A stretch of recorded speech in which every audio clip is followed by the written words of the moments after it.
Hi, this is Lucky Smith reporting for Starver News Magazine. I'm here in North Hollywood with... Push the Girl. And you are... A burlesque dancer. How long have you been doing this now? I've only been doing it for a few years, actually. I caught you the first time I came out to the Lexar, and then tonight you headline. Mm-hmm. You make it so amazingly beautiful and classy. Thank you. What got you interested in dancing? Well, I've grown up to love dance. I've always been into different, genres of dancing, but did you go to school or? Not really. I went to school for art. Like art history or? Visual arts. Okay. And I just always have had a passion for dance, and I just created my own form of creating what you see on stage.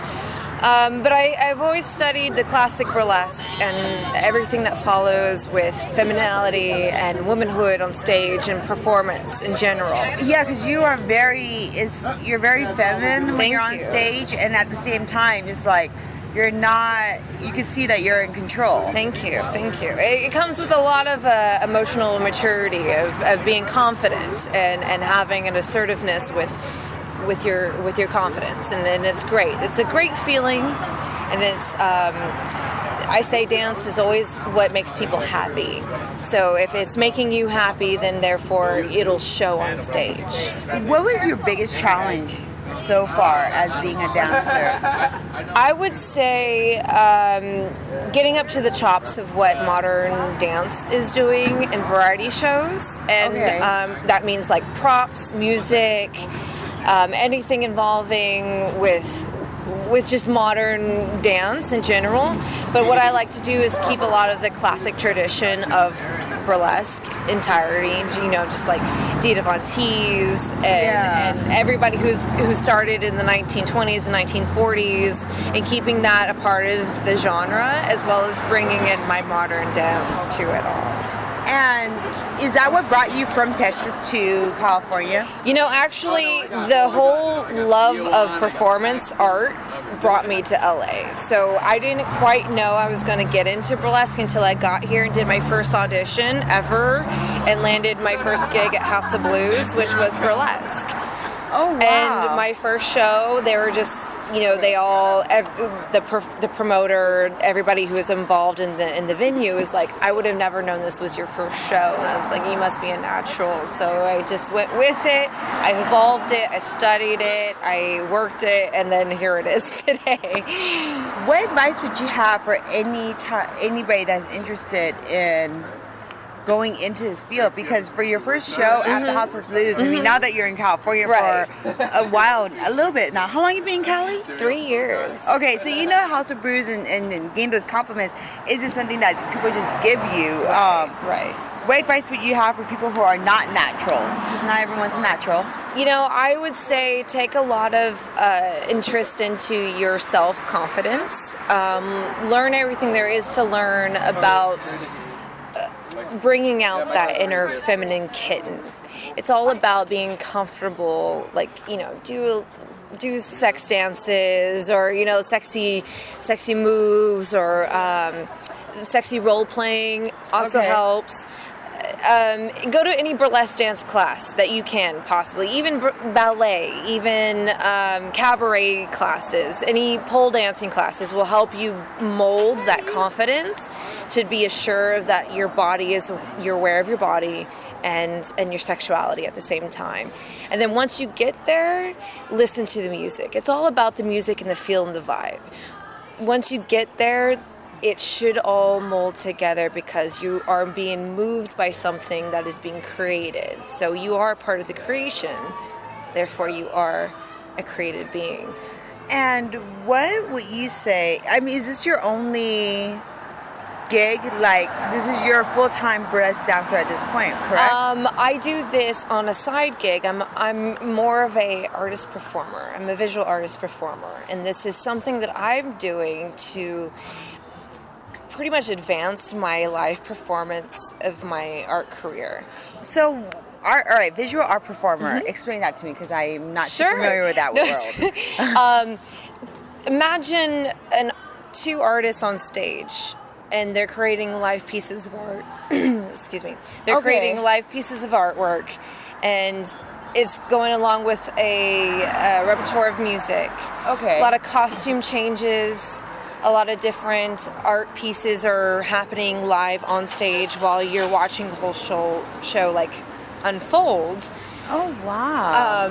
And it's amazing because it's like you watch something from start to finish, but by a story being told through music and interaction and everything that goes along I've with. seen something like that, Yeah. kind of in like Pasadena, and okay. Yes. So that is So- your world. Okay, I get it. I've also incorporated like fire dancing, burlesque into it, a lot of cabaret. Wait, are you a fire dancer as well? I do fire dancing as well. Oh my god. Okay. When's your next show for visual art? Well, here come this next year, like since we're coming at the end of this Yeah. year.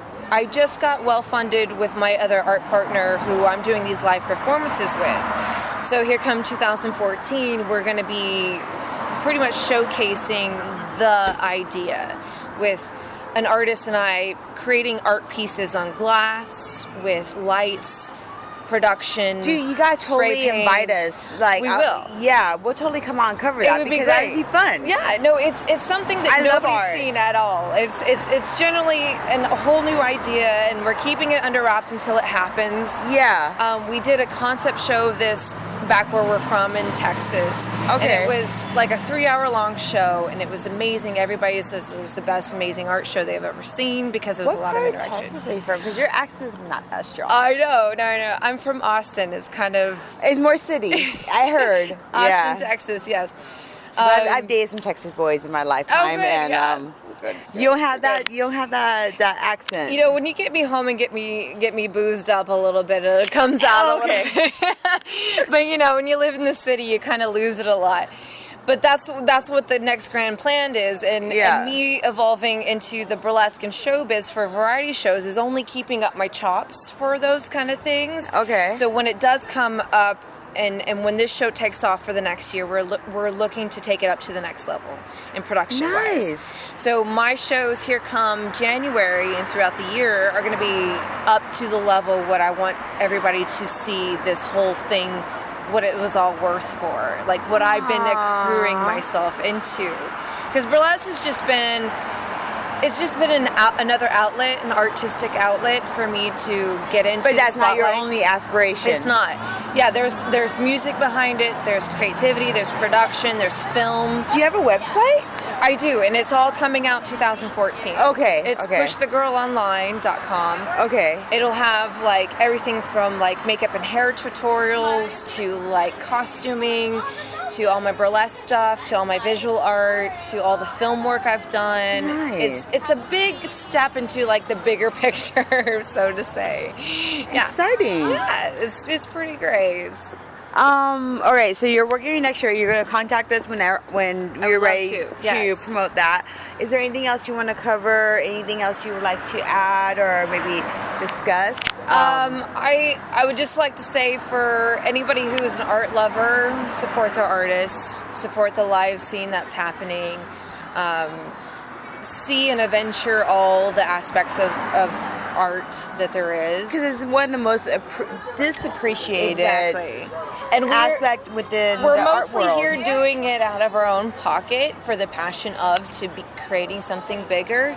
And so when you see these small variety shows like the Elixir Show, all these performers are bigger parts of bigger shows.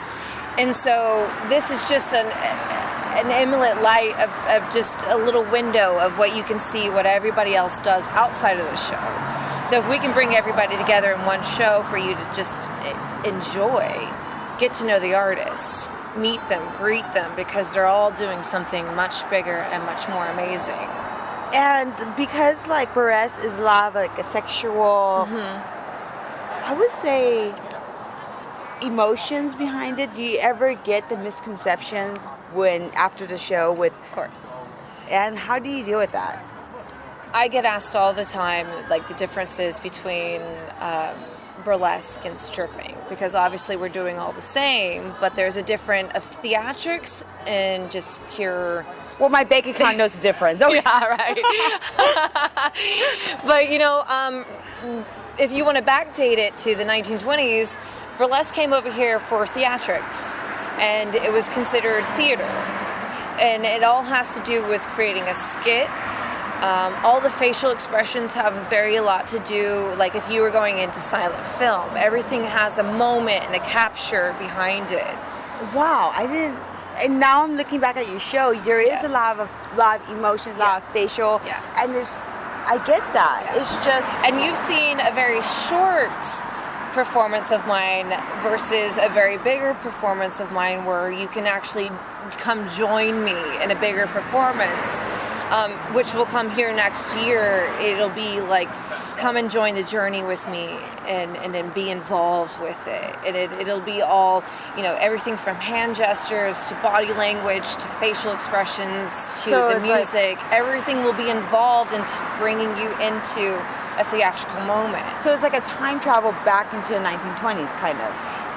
It's a time travel into any character that I will possess on stage. And I've been capulated as in like a cinematic burlesque performance because I choose a different genre each time I perform. So I'm actually becoming that character. And so what you see is like, if it's something that you hear musically with horns or saxophone or guitars or drums, whatever time era that puts you in, you're going to live that time era with me. And I will take you there until the very finale, and then you'll take with it what you take with it. That's amazing. Why do you call yourself Push the Girl? The first time I saw your show, you had all these balloons. That makes sense to me, but great. you don't do that every time. So No, Push the Girl came around because I am a multi-Renaissance artist, what they would call me. I push the limits and boundaries of all art mediums. So that's why it comes with push. It has nothing to do with the balloons. No, yes. Obviously. Balloons have just been only a part of a show. Yeah. But, what I was saying is, like, once it all comes up into fruition and you see the big show, what this has all been leading up to, you will see what I push into the audience, into the industry, into the art form. Is everything that I can do as an artist to push into your entertainment, into your inspiration, into your enthrallment, basically. Nice. Yeah. Well, I'm going to say goodnight. Is there anything you'd like to say to your fans, listeners, readers out there? Thank you, fans, for loving me. By one, I have a lot of insight that I share on Facebook, as a lot of my Facebook followers and Twitter followers will concur. And that's just Push the Girl at Push the Girl on Twitter. It's Facebook, Push the Girl, Twitter, Push the Girl. Everything's Push the Girl. But you will get the insight and the underlining and behind the curtain of what the artist goes through individually. And I put it in a very community census of like where people can create a blog or some communication between why we all artists feel the same, why we go through the same. Yeah. And as we are all out here creating something in LA, we all have to relate to each other and therefore share it. So that's what my big primary agenda is out here. Yeah. Cool. Well, thank you very much. This is Lucky Smith, and good night. Awesome. Thank you for that interview.